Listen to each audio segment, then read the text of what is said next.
going on, Jerome's? Happy Tuesday. We are so close. We were mercifully very close to the NFL draft on Thursday. And also, we get to watch the Wolves go up 2-0 against the Phoenix Suns. Naz Reid, what's up? Yes, all the talk about the Vikings and their future franchise quarterback, JJ McCarthy from Michigan.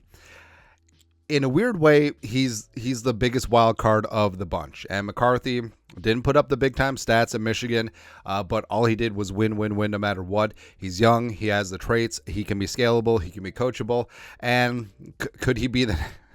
It's so funny. See the comps between him and Kirk Cousins, as well as Brock Purdy plus. It's funny, man. But what's interesting is that JJ McCarthy... So, QB wins...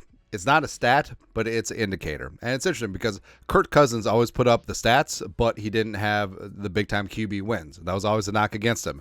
And McCarthy has all the QB wins, but he doesn't have the stats. So it's weird. But Scott Barrett, a fantasy football guru, put this together. J.J. McCarthy's resume. 8th grade, offered a full scholarship from Iowa State, Power 5 school. Whoops. Oh, that could have been, that was a little bit before Brock Purdy. It's funny, man. 9th grade, varsity redshirt. 10th grade, 13-1, won the state championship with a broken thumb on his throwing hand in Illinois. 11th grade, 13-1, won the state championship. 12th grade, transferred to IMG. 8-0, won the national championship. Woo-woo. There you go. Freshman year, 0 games started. A sophomore, 12-1 as a starter. Not too shabby. Junior, 15-0, won the national championship. Combined 61-3 record as a starter, which is good. It's pretty good. So I feel like with QB wins, it isn't a stat, but it is an indicator. And the quarterback can do enough. Like if the quarterback's not putting up eye-popping stats, and it's clear just by watching the tape that he is the guy that's driving that engine. But I feel like game manager gets a bad rap. But there's a lot of quarterbacks that are a lot worse than being a game manager. And the quarterback doesn't make mistakes. Doesn't generally turn the ball over, and McCarthy did not, and can operate the offense, can get the ball to playmakers, can make a big-time play on third down and keep the chains moving, and that's exactly what McCarthy has done throughout his entire career. And I feel like that is scalable, and I feel like that he will come into the league as a quarterback that you can win with. I think eventually he can become a quarterback that you win because of, so... We'll see. But also, Dan Orlovsky, he of the 11-yard end zones, like he firmly believes in J.J. McCarthy, went on a tirade on Monday, talked about how if J.J. McCarthy landed with the Vikings, he would be the early favorite for Offensive Rookie of the Year. Now, there's going to be a lot of great players in this draft. Looking at Marvin Harrison Jr., Roma Dunze, Malik Neighbors, Caleb Williams, obviously, Jaden Daniels, Drake May, but McCarthy...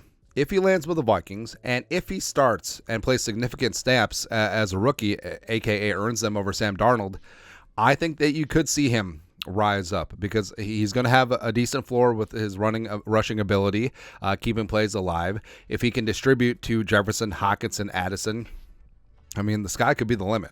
And I do think that he could be, Kirk Cousins and Brock Purdy plus. We'll see. And it's a spot where the Vikings may need to trade up to go get him, but also say another team jumps the turnstile and goes after Drake May early on, and J.J. McCarthy matriculates his way down the draft board.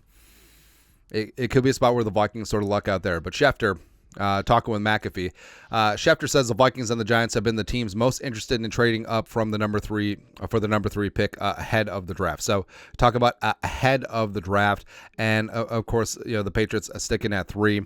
I think it's a spot where the Patriots are waiting to see what happens at 2 for certain, right?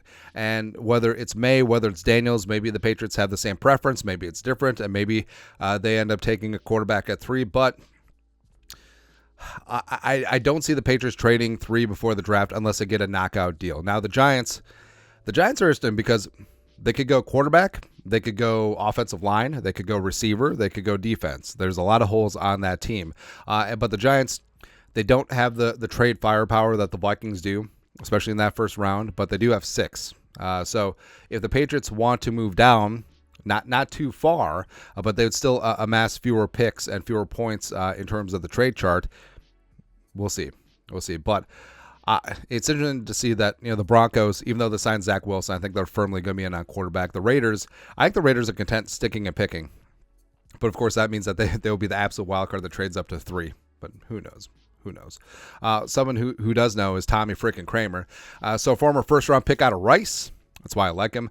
Kramer weighed in on the draft. A lot of talk about how much to give up to move up. The Herschel trade was a financial benefit for certain people. It wasn't for the Vikings. None of us wanted it, including the coaches. Now, people are comparing the potential, the Vikings potentially trading 3 first-round picks to, it's a Herschel Walker trade all over again. It's not even close. The Herschel Walker trade, so basically the trade involved 5 starters, including Jesse Solomon, who was the Vikings' leading tackler and linebacker. He was a damn good player. But what Jimmy Johnson did is that he attached a draft pick to every single player. And if he didn't keep the player, the Vikings would have to fork over one of those draft picks. That's how this thing got so large. So it was 5 starters, 3 firsts, 3 seconds, and change. So this was I don't think that the league would allow the Herschel Walker trade if it was proposed today. That's how bad it was. And of course, Tommy Kramer's on that team. Whatever Coach O'Connell and Kwesi do, it will be the Vikings' best interest. I can promise you. I would like to go see them grab May and add a couple pieces to your lines and a defensive back. I'll be at Fulton Brewery, blah, blah, blah. So if you've been to any bar in Minnesota, you probably had a couple of Tommy Kramer. He's very personable. He's got great stories to tell. And also he's got great insight because he's been there. He's been under center. And also maybe his number 9 goes to JJ McCarthy. Who knows? Or maybe Michael Penix. But it's interesting. So Tommy was definitely known as more of a gunslinger type quarterback. So it's interesting how he gravitates towards May. Of course, birds of a feather. That's right.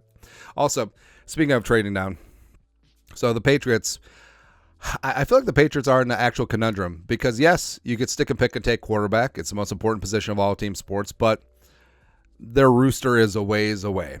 And they certainly would benefit by having multiple pulls at this thing. But NBC Sports Baston, I think it's pretty unlikely the Patriots trade down. Burt Breer and Greg Bedard, we're talking on there. So, I mean, it's possible that they could just stick and pick, and they could have their choice of either May or Daniels or McCarthy, because 2 out of those 3 are going to fall past Washington at 2. But, I mean, we'll see. I think that all options are on the table right now. And it is very possible that the Vikings and the Cardinals have a contingent deal already in their back pocket. I could see Austin Ford and Kwesi working out something like that. But, I mean, the Patriots, I mean, it would be ideal to get to 3 because, yes, you could take your chances with whichever quarterback is left, and you could be perfectly fine with that. But if you get to 3, you could have your choice of the 2 of the quarterbacks. Also, so Cynthia Freeland over at NFL Network forecasted what a potential trade will look like. And it's basically what we've talked about already, where it's 11th, 23rd, the future first rounder, and also a late round pick. Now, she talks specifically about 2026, so maybe the Vikings would include like a 4th or a 5th from 2026, but I'm fine either way. And frankly, the Vikings have 7 day 3 selections this year. So if it was 11, 23, the future first rounder, and a 4th this year, say 108, do that trade. Do that trade. If your guy's there, go get him. What's the worst that could happen? The Vikings don't win a Super Bowl for 62 years, and it's not like they're mortgaging the future. And also, barring the Vikings being very poopy next year, I don't think that they're going to pull a Carolina and give away the number 1 overall pick. And also, I mean, looking at the draft class, how it's shaping up for next year, who cares about the number 1 overall pick? Ooh, Quinn Ewers. Miller Moss. Fantastic. And speaking of which, so there's been a lot of talk about the Vikings. Are they going to do a trade? Are they not before the draft? I feel like part of it is they want to know what's going to happen with the Falcons. And maybe it's a spot where teams have already been informed, but I doubt it because I feel like that would have leaked already. And everyone's waiting on the league to smack down the Falcons. And that could be it because the Vikings, say the Vikings and the Falcons swap 11 and 8, right? It's a lot different trading up from 8 and 23 versus 11 23. And that could be going through a lot of teams' minds too, because all of a sudden, like if you're the Patriots or Cardinals, a trade down to 8 is a lot more palatable than a trade down to 11. So that does matter. Long story longer, Paul Allen, PA on the mic, pontificated that current situation. Purple Persuasion put this together. Forget the pick swap of the Falcons 8 and 11, penalty for tampering. PA on the mic on KFan 9 to noon. Pick swap for Atlanta 8 for 23 is on his radar. Quote, yeah, 8 for 23 is on my radar. Well, let's see how significant this is. I'm telling you right now, if this side, if the cornfield side can prove what you did compromise our ability to negotiate or work with that man, that will be unprecedented if they can prove that. Now, I'm not necessarily holding my breath on the Kirk Cousins tampering thing. I think what's more likely is that the Falcons could get docked a draft pick, and also Arthur Blank gets a huge fine, which who cares? But Kurt wasn't going to return to the Vikings. I think the league may determine that. But also, if the Falcons habitually line stepped, they got to be punished for that. And hell, even say it's extreme.